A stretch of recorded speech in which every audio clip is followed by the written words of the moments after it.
James says, what was JBL's opinion of the Sandman's entrance at ECW One Night Stand in 05 while he was in the balcony looking down at it? Also, was there any talk about it backstage of Vince McMahon's reaction to it? Not the reaction, but I thought it was incredible. That entrance was one of the greatest of all time. There's no doubt about it. That Sandman entrance, man, you had to see that freaking thing live. That was awesome. I am so glad I got to see it because I didn't understand it until you see it live. And, forget about, does the work follow up with it? Who cares? It was one of the greatest entrances ever. I just thought, I don't know how they hit it out of the park so well with that, but that was really fun to watch. I remember one of those nights we had with ECW. I remember telling Vince, I said, we're leveraging our whole company, putting these guys over. I said, is this what you want? And he said, yep, that's what I want. He was wanting to, make it work, but, these guys were great workers. I mean, a lot of people that mistake ECW, mistake the fact that there were a lot of great workers there. Now, when I talk about Sandman, I'm not sure I'm talking about the great working part of it. The entrance was incredible. Absolutely incredible. That to me is great working. But you had RVD, you had Sabu, you had so many guys who do some really good stuff. The Dudleys were doing good stuff. I mean, these guys really got over. And there's a reason that people today will chant ECW over a federation that was just around for half a decade or a decade, has been gone for 20 years. That's pretty remarkable. They don't chant WWE. They don't chant WCW. They will chant ECW. That was a remarkable place. Aldo Manuel Banda says, can John tell the story behind the time him and Ron Simmons gave Howard Finkel the wedgie from hell? Oh, my God. I can't believe somebody hadn't brought this up before. This is great. So Ron and I, we won Howard Finkel in a poker contest. What a sentence. We won Howard Finkel. Yeah, we won. I think it was Mr. Hughes bet him or something. I can't remember who it was. We won Howard Finkel in a poker contest. So it was I guess it was a ribald how. I have no idea. So with that night, Howard's going to cause us to lose. And last thing you're going to see is get ready to squeal like a big boy. That's what they want us to say. So listen, it's a work. People are going to say, oh my God, that's over the top. You think? Yeah, of course it's over the top. It's a work. So they tell Howard. Howard's wife calls Titan Towers and says, you better not do this. So the whole thing that day is like, we and Ron don't know what we're doing because Howard did not want to do it. I mean, he's in tears almost. And so it's a work. I get it. People are going to look at this and go, oh my God, this shows you how bad it was back then. I will finish this in just a minute. Now, and if you think that's bad, the fans are worse. So I will tell that point in just a minute. So Vince would, Howard, are you a man or a mouse? Oh, because his wife was calling Titan Towers. So anyway, we do the scene with him, and they had talked us out. They watered it down somewhat. That was the first. But that's pretty much how the scene ended, was get ready to squeal like a big boy. And it's like the freaking deliverance scene. So the next week, we think we're going to walk out, and people are going to boo the shit out of us because, dude, these guys just these are the deliverance boys. They cheered us. The fans cheered us over that. My God. It was crazy. It was one of the craziest moments ever. And I'll tell you one of the best parts. Ron came in. He goes, "What are we doing?" I said, "I don't know. I think we're banging Howard." He goes, "Yeah, what segment?" Didn't even care. Didn't even care at all. That's how little we cared about stuff like that. It was a work to us, and it was. I love that. Yeah. What segment? What a great answer. What segment? Bobby wants to know, what did John think of the brief pairing with Bear and Corbin, and what were the plans laid out when this idea was initially drawn up?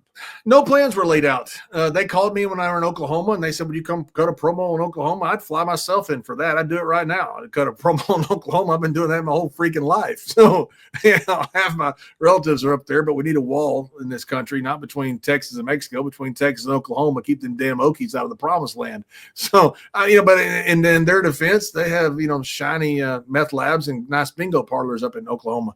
But they wanted me to come in and do a promo on Oklahoma. That's easy. I grew up, with the Texas-Oklahoma rivalry, the Red River Shootout, which they don't call that anymore for political reasons, politically correct reasons. And so when I came in, and then the next week they said, hey, you're going to be in so-and-so. And I said, for what? They go, well, you're with Baron. I go, okay. So I went and did their show. And then they sent me like a list of dates. And I said, am I doing something here? And they said, yeah, you're with Baron. But there was never, in my knowledge, any long-term plan with it. So I don't know where they were going and what they were going to do. I feel bad because, it didn't work. And I'm the veteran. Baron's a very talented young guy. He's a smart guy. He's a very athletic guy. Just won some jiu-jitsu championship. He's a shooter, played pro football, so it didn't work. It's, my fault for not working. But I don't know where they were planning on going with it, and I like Baron and I was hoping they'd do something with it, but then all of a sudden the whole thing just got shuttered and I never knew. I don't know if there was a long-term plan. I don't think there was. I think they just brought me in and thought, well, that worked. Let's try it again. And so we did it again, but the creative wasn't matching the storyline, I didn't think. They were beating Baron a lot. So I don't know what happened. And I don't know where the storyline was going to go. I think Baron's still got a pretty bright future. I love the fact that he did something and won that jiu-jitsu contest, whatever it was he won, outside of wrestling, make a name for yourself somewhere else. And, I think he'll pop up somewhere else. And I hope he does, because I think Baron's a good guy and a smart guy. I'm pulling for him. His real name is Tom, and he's a watch guy like me, and we know he's into jiu-jitsu. And I don't know if you saw the rumor and innuendo, but apparently New Japan has interest in him. Can you imagine how great he would be there? He'd be great over there.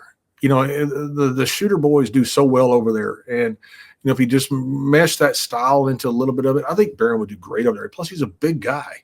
He's a big athletic guy. He played pro football. That's what I'm going to say. Like, this is a pro football player who now is learning jiu-jitsu and is good at winning jiu-jitsu. And, oh, by the way, a pro wrestler. This is a badass dude.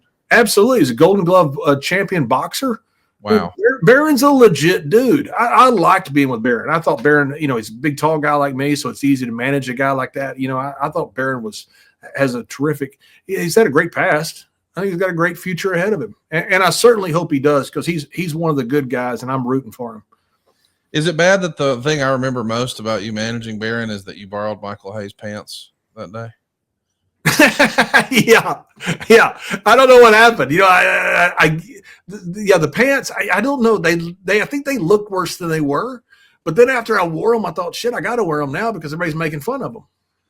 I mean, I would say you went to the same tailor, but I think that's the trouble with Mr. Hayes, is he doesn't go to a tailor. But yeah, that was, I don't know why, but I remember seeing it and thinking, did he forget his pants and they just sent somebody to Men's Warehouse? What happened there? But then after you wear them, everybody makes fun of them. I'm not switching now. I'm not going to the skinny jeans. I got more ass than a donkey farm, and I want to have pants that are appropriate. Nicola R91 suggests, would you ever do an episode of a year-by-year breakdown of the salary you made in the wrestling business? I don't necessarily know that we should do that, but I do want to ask, without saying the number, do you remember what your best year was financially in the wrestling business? Was it when you were the champ, or as the business continued to grow? Is it when you were doing commentary, or what year do you think it was when you were like, hey, that was my best year in wrestling? 05 or 04, whenever it was as a champ. I remember almost down to the dollar. Yeah, absolutely. Because, obviously the most I've ever made, and it was wonderful. And yeah, I remember it very well. It was 05. It was the year I was champion. And I mean, Vince is one of the best paid guys ever. And I would never go through that. There's a confidentiality clause in contracts. And I always thought a contract was between me and Vince, Vince, Kevin, or however you want to say it. And I always thought that was a violation of trust to give anything out like that. Now, some people see that differently, and that's their own prerogative. But I just never thought it was right to give out anything that was something like that was pretty much a handshake deal or signed contract with Vince. I will tell you this. I've said it before, and I'll say it. I don't mind saying it. My first year with WWE, I made $77,000. I've said that before because that was so long ago. That was different contracts back then. That was the old booking contract where you got the 10 days for $150 a day was the only guarantee you had. But I worked. And the only reason I say that is that's the most money I ever made. So don't get me wrong. I was thrilled to be making that money. But when you're on the road 300 days a year, 300 hotels, 300 days of rental car, and then you got to come home. You also got a mortgage and a car payment at home, and you got to pay taxes out of that. I mean, you think, $77,000 in 95 and 96, it's great money. But man, it didn't go very far when you had all the expenses that we had.